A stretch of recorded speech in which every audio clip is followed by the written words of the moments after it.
Hi everyone, আসসালামু আলাইকুম। কেমন আছেন সবাই? আশা করতেছি সবাই অনেক ভালো আছেন, যে যেখানে আছেন সুস্থ আছেন। ভিডিওটি শুরু করছি সকাল থেকে। দেখতেই পাচ্ছেন আকাশে কতটা মেঘ এবং বাইরে প্রচণ্ড ঝড় হইতেছে। আর এটা হলো সকালের ভিডিও, অর্থাৎ কালকে সকালের। এই 2 দিন কারেন্ট ছিল না, তারপরে ওয়াইফাই ছিল না, একদমই ফোন অফ ছিল, যার কারণে কোনো ভিডিও দিতে পারি নাই। তো এটা হলো কালকের ভিডিও। একটু একটু ক্যামেরা করে রাখছিলাম, এখন হলো এডিট করতেছি। তো যেদিন বন্যা হবে রবিবার রাত্রে সারা রাত ঘুমাইনি, কারণ হলো আমাদের ওইদিকে হলো বাগেরহাটে বন্যা হয়েছে। বাগেরহাট, সাতক্ষীরা, মোংলা, খুলনা এইসব জায়গায় হলো বন্যা হয়েছে, আর বরিশালে। তো যাই হোক, যখন শুনতে পাচ্ছিলাম যে এত বেশি বন্যা হইতেছে, বাইরে প্রচণ্ড বাতাস, মানে টিনের শব্দ, মানে আমাদের ঘরের টিন বন্যায় উঠে নিয়ে গেছে ঘূর্ণিঝড়ে। আর ওই দিকে আমার ভাই, ভাবি, ভাই, বড় ভাই, ছোট ভাই, তাদের সন্তান, তো সবাইদেরকে নিয়ে তারা আমার মা বাবাকে ফালাই রেখে চলে গেছে।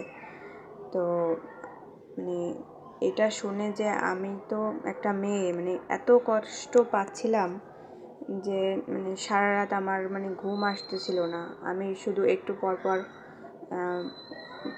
খবর দেখতেছিলাম আর ভাবতেছিলাম যে কি হবে জীবনে। এত কষ্ট করে ছেলে মেয়ে মানুষ করে, তাদেরকে পথে উঠিয়ে দিয়ে তারা এখন মানে এরকম একটা দুর্যোগের সময় মানে কিভাবে পারলো ছেলেরা, তাদের বউরা, যে মা বাবাকে ফেলে রেখে তারা চলে যেতে। তো এর দ্বারা এটাই মানে প্রমাণ হয় যে মা বাবা যদি মারাও যায় তাতেও তাদের কিছু আসে যায় না। তো এটা মানে কতটা নির্মম হলে এভাবে করতে পারে, মানে সেটা এতদিন একটু মানে অজানা ছিল আমার, কিন্তু এই ঘূর্ণিঝড়ের মানে সেইটা স্পষ্ট করে দিয়ে গেল যে তারা আসলে কেমন, তাদের মন মানসিকতার অবস্থা কেমন। তো যাই হোক, সারা রাত অনেক কষ্ট পাচ্ছিলাম, একটু ঘুমাইতেছিলাম না, মানে একটু পরপর বাড়িতে ফোন দিতেছিলাম, তখন মা বলতেছিল যে অনেক পানি পড়তেছে, মানে টিন সব উঠায়ে নিয়ে গেছে। কিন্তু আল্লাহর কি রহমত যে তারা যেইখানে ছিল, মানে একটা আমাদের ঘর অনেক বড়, তো সব দিকে টিন উঠায় নিয়ে গেছিল বন্যায়। তারা যেইখানে ছিল খাটের উপরে, তো সেইখানটুকু শুধু টিন উঠে নেয় আর চারোদিকে টিন উঠায় নিয়ে গেছে।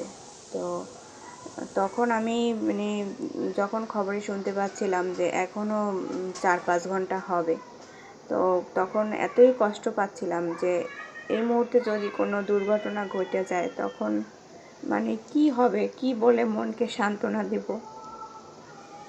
তো এই ভেবে সারা রাত কান্না করতেছিলাম।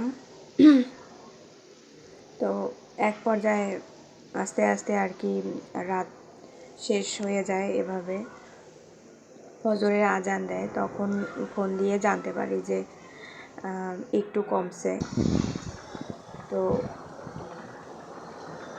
এরপরে খবর দেখলাম যে আরও 2-1 ঘন্টা থাকবে। তো অতটা মানে দেখলাম যে মূল যে ঘূর্ণিঝড়ের যে মূল অংশ আছড়ে পড়ছে।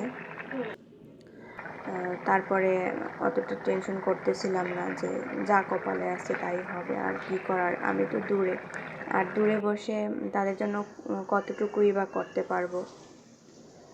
তো এইভাবে সারা রাত পার করছি। আর এখন হলো দিনের বেলা, তো দেখতেই পাচ্ছেন ঢাকাতে কতটা ঝড় হইতেছে, আর ওই দিকের তো কতটা হয়েছে আল্লাহই জানে, দেখতে পারি নাই চোখে। আর এখন শুনছি নাকি পানি উঠে গেছে। তো যাই হোক, সবাই ভালো থাকবেন, আমাদের জন্য দোয়া করবেন, আর ভুল ত্রুটি হইলে ক্ষমার দৃষ্টিতে দেখবেন। আল্লাহ হাফেজ, আসসালামু আলাইকুম।